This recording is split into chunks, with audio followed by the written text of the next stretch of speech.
আসসালামু আলাইকুম। সংবাদে আপনাদের সবাইকে স্বাগত জানাচ্ছি। আমি ফিরোজ তোহা। শুরুতেই আরবে কেবলস সংবাদ শিরোনাম। বাংলাদেশের সর্বশেষ গুরুত্বপূর্ণ আপডেট সংবাদে আপনাকে স্বাগত। শুরুতেই সংবাদ শিরোনাম, পরে বিস্তারিত। শুরুতেই জানিয়ে দিব, শেখ হাসিনা বাংলাদেশ ছেড়ে পালিয়ে গেছে। শেখ হাসিনা ক্ষমতা ছেড়ে বাংলাদেশ থেকে ভারতে পালিয়ে গেছে। ভারতের মোদী সরকার শেখ হাসিনাকে বিমানবন্দরে এয়ারপোর্টে রিসিভ করতে আসেনি। তার এক নিরাপত্তা উপদেষ্টা শেখ হাসিনাকে নিতে এসেছে। তবে ভারতেও ব্যাপক আন্দোলনের মুখে পড়েছে শেখ হাসিনা। শেখ হাসিনা ভারতে সেনাবাহিনীর তত্ত্বাবধানে গোপন স্থানে রয়েছে। শেষ পর্যন্ত শেখ হাসিনাকে ভারত ছাড়তে হবে এবং তার লন্ডন যাওয়ার কথা রয়েছে। তবে লন্ডন থেকেও তার কোনো ভিসা প্রসেসিংয়ের ব্যবস্থা করা হচ্ছে না। রক্তের বন্যা বয়ে পালালো শেষ পর্যন্ত হাসিনা। এরপর জানিয়ে দিব, বিমান ঘাঁটিতে হাসিনার সাথে দেখা করলেন ভারতের নিরাপত্তা উপদেষ্টা। জানিয়ে দিব, বাংলাদেশের স্বাধীনতা পুনরুদ্ধারের দিন আজ। আমি বিজয় দেখেছি 5ই আগস্ট 2024 সালে স্বাধীনতা পুনরুদ্ধারের দিন। ইতিহাসে তাই লেখা হোক রাজনৈতিক রাজাকার, তাদের পরাজিত হয়েছে। বিজয় ছিনিয়ে এনেছে এই দেশের রাজাকারদের হাত থেকে নতুন প্রজন্মের তরুণ ছাত্রছাত্রী, মুক্তিযোদ্ধা, ছাত্র জনতা। এদিকে ঢাবিতে বিজয় উল্লাস, ভাস্কর্য ভাঙচুর। বৈষম্যবিরোধী ছাত্র আন্দোলনের দীর্ঘ প্রায় 1.5 মাসের আন্দোলনের ফসল শেখ হাসিনা দেশ থেকে পালিয়ে গেছে। শেখ হাসিনা পালানোর পর বিকাল থেকে রাত পর্যন্ত দেশের বিভিন্ন স্থানে বিজয় উল্লাস উদযাপিত হচ্ছে। এরই ধারাবাহিকতায় দেশের বিভিন্ন স্থানে শেখ মুজিবুর রহমানের ভাস্কর্য ভাঙচুর করা হচ্ছে। জানিয়ে দিব, থানায় আক্রমণ, সারা দেশে গুলিতে নিহত 97।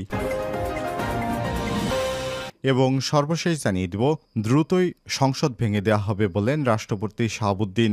যত দ্রুত সম্ভব বর্তমান সংসদ ভেঙে দেওয়া হবে বলে জানিয়েছেন রাষ্ট্রপতি মোহাম্মদ শাহাবুদ্দিন। সোমবার 5ই আগস্ট রাত 11:20 জাতির উদ্দেশ্যে দেয়া এক ভাষণে এসব কথা বলেন রাষ্ট্রপতি। তিনি বলেছেন, অতি দ্রুত বিএনপি চেয়ারপারসন বেগম খালেদা জিয়ার মুক্তি দেওয়া হবে। রাষ্ট্রপতি বলেন, যত দ্রুত সম্ভব অন্তর্বর্তীকালীন সরকার গঠন করা হবে। প্রিয় দর্শক, আজ থেকেই বাংলাদেশের স্কুল, কলেজ, সমস্ত প্রতিষ্ঠান খুলে দেওয়া হয়েছে। কারফিউ বাতিল এবং সারা দেশে শিক্ষা প্রতিষ্ঠান খুলে দেওয়ার কথা বলেছেন সেনাপ্রধান জেনারেল ওয়াকারুজ্জামান। প্রিয় দর্শক, এতক্ষণ শুনছিলেন সংবাদ শিরোনাম, এবারে বিস্তারিত।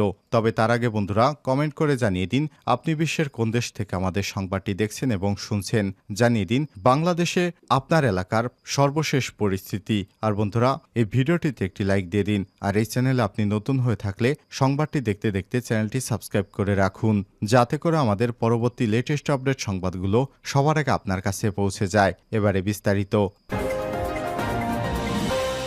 রক্তের বন্যা বয়ে পালালো হাসিনা। বৈষম্যবিরোধী ছাত্র আন্দোলনের একদফা দাবির মুখে পদত্যাগ করে গোপনে দেশ ছেড়ে পালিয়েছে শেখ হাসিনা।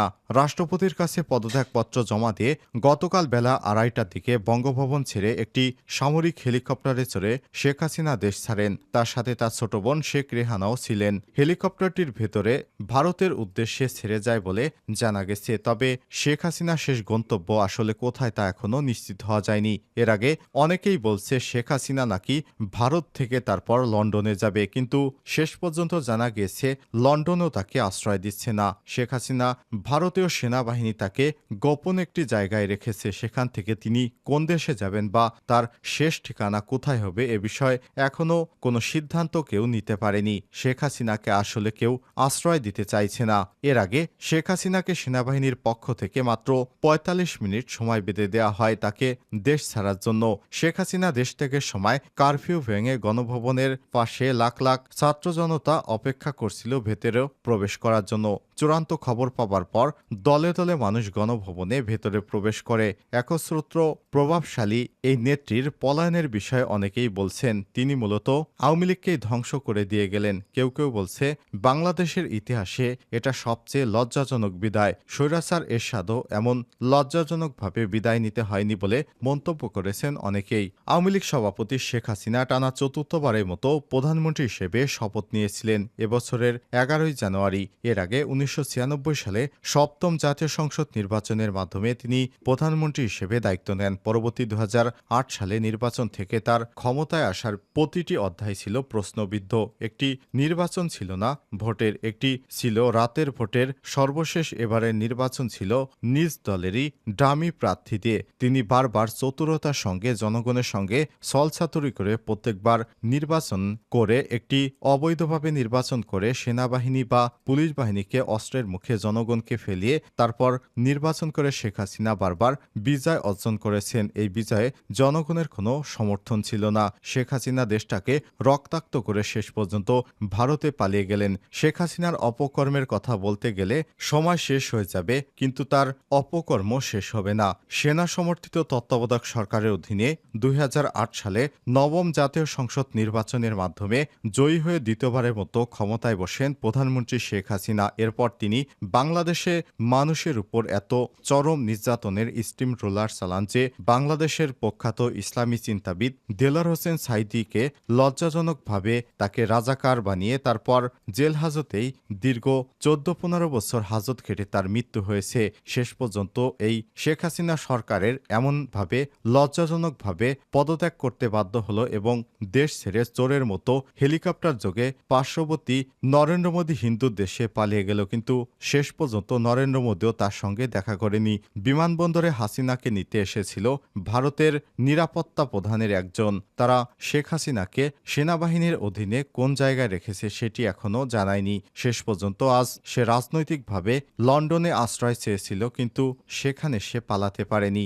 এটি হচ্ছে অভিশাপ, শেখ হাসিনার উপর জাতির অভিশাপ, শেখ হাসিনার উপর সৃষ্টিকর্তার অভিশাপ। এ কারণে শেখ হাসিনার এমন ভরাডুবি হয়েছে। বিমান ঘাঁটিতে হাসিনার সাথে দেখা করলেন ভারতের নিরাপত্তা উপদেষ্টা। আসেননি মোদি। শেখ হাসিনা দিল্লির কাছে একটি সামরিক বিমান ঘাঁটিতে অবতরণ করার পর ভারতের জাতীয় নিরাপত্তা উপদেষ্টা অজিত ডোভাল তার সাথে দেখা করেছেন বলে দেশটির নিরাপত্তা সূত্রগুলো জানিয়েছে। দিল্লির কাছে গাজিয়াবাদের হিন্ডন এয়ারবেসে অজিত ডোভাল নিজে উপস্থিত থেকে শেখ হাসিনাকে রিসিভ করেন বলেও জানা গেছে। শেখ হাসিনাকে বহনকারী একটি সামরিক পরিবহন বিমান ভারতীয় সময় বিকাল 5টা নাগাদ হিন্ডন বিমান ঘাঁটিতে এসে নামে বলে এখানে নিশ্চিত করা যাচ্ছে। তবে দিল্লিতে কূটনৈতিক সূত্রগুলো জোর দিয়ে বলেছে ভারত তার শেষ গন্তব্য নয়, এটা শুধু একটা স্টপ ওভার। তিনি শেষ পর্যন্ত ব্রিটেন বা যুক্তরাজ্যের পথে রওনা হয়ে যাবেন, এমনই কথা বলছে ভারতের জাতীয় গণমাধ্যম। শেষ পর্যন্ত ভারতের সরকার তাকে রক্ষা করল না। এদিকে ভারতের পররাষ্ট্রমন্ত্রী এস জয়শঙ্কর বিকেলে প্রধানমন্ত্রী নরেন্দ্র মোদীর সঙ্গে আলাদাভাবে দেখা করে বাংলাদেশের সর্বশেষ পরিস্থিতি নিয়ে তাকে অবহিত করেছেন বলেও জানা যাচ্ছে। আজ বাংলাদেশের স্বাধীনতা পুনরুদ্ধারের দিন। আমি বিজয় দেখছি 5ই আগস্ট 2024 বাংলাদেশের স্বাধীনতা পুনরুদ্ধারের দিন। ইতিহাসে তাই লেখা হোক রাজনৈতিক রাজাকার পরাজয় হয়েছে, বিজয় ছিনিয়ে এনেছে সেই রাজাকারদের হাত থেকে নতুন প্রজন্মের নতুন মুক্তিযোদ্ধা ছাত্র জনতা। কোনো রাজনৈতিক দলের এ ব্যাপারে কোনো কৃতিত্ব নেই, কৃতিত্ব পুরোটাই ছাত্র জনতার। শেখ হাসিনা বলেছিলেন তিনি কখনোই পালিয়ে যাবেন না, কিন্তু শেষ পর্যন্ত অনেক সমর্থক বলতেন শেখ হাসিনাকে সরকারের মতো ক্ষমতা আর কারো নেই। এখন আর এসব ব্যাখ্যা করার প্রয়োজন নেই। ক্ষমতাবান সে যেই হোক না কেন তাকে উঠাতে পারে দেশের জনগণ এবং জনতা, নামাতেও পারে তারা। 2024 সালের 5ই আগস্ট সেই ইতিহাস পুনরুদ্ধার হলো বা পুনরাবৃত্তি ঘটল। 15 আগস্ট শেখ হাসিনার বাবাকে হত্যা করা হয়েছিল। সেই আগস্ট মাসের 5ই আগস্ট শেখ হাসিনা সরকারের পতন হলো। শেখ হাসিনা সরকারের পতনের ফলে দেশে ছাত্রলীগ নামের অস্তিত্ব ভবিষ্যতেই বিলীন হয়ে যাবে। পাশাপাশি শেখ হাসিনা যেভাবে আওয়ামী লীগের ধ্বংস করে ফেললেন, সেভাবে বাংলাদেশে কোনোদিন আওয়ামী লীগের পুনরায় রাজত্ব হবে কিনা সেটি এখন চিন্তার বিষয়। ঢাবিতে বিজয় উল্লাস, ভাস্কর্য ভাঙচুর। বৈষম্যবিরোধী ছাত্র আন্দোলনের দীর্ঘ প্রায় 1.5 মাসের আন্দোলনের পর শেখ হাসিনার পদত্যাগ এবং দেশত্যাগের ঘটনায় বিজয় উল্লাসে মুখরিত হচ্ছে ঢাকা বিশ্ববিদ্যালয়। ঢাবির পাশাপাশি বিক্ষুব্ধ শিক্ষার্থীদের ক্যাম্পাসের কিছু ভাস্কর্য ভাঙচুর করতে দেখা গেছে।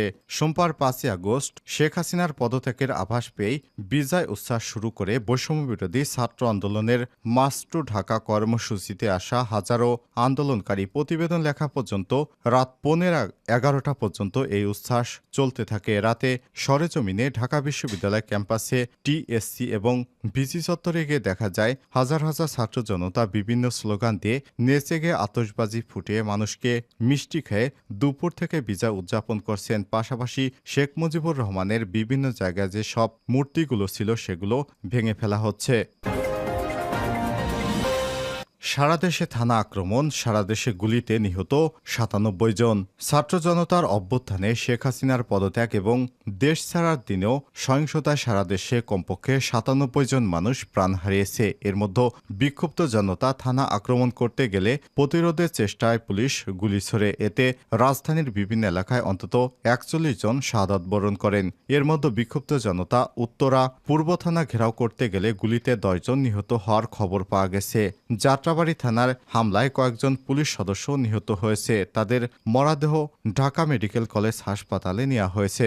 রাজধানীর বাইরে বিক্ষুব্ধ জনতা থানা এবং পুলিশের স্থাপনায় আক্রমণ করেছে বলে খবর পাওয়া গেছে। অনেক স্থানে পিটিয়ে হত্যাকাণ্ডের ঘটনা ঘটেছে। এছাড়াও নিহতদের মধ্যে পুলিশ ছাড়াও নানা শ্রেণী পেশার মানুষ রয়েছে। দেশের বিভিন্ন এলাকায় আওয়ামী লীগের নেতাকর্মী হত্যার খবর পাওয়া গেছে। ঢাকা মেডিকেল কলেজ হাসপাতালে ৪১ লাশ পাওয়া গেছে। তাদের মধ্যে যাত্রাবাড়িতেই ১৩ জন নিহত হওয়ার খবর পাওয়া গেছে।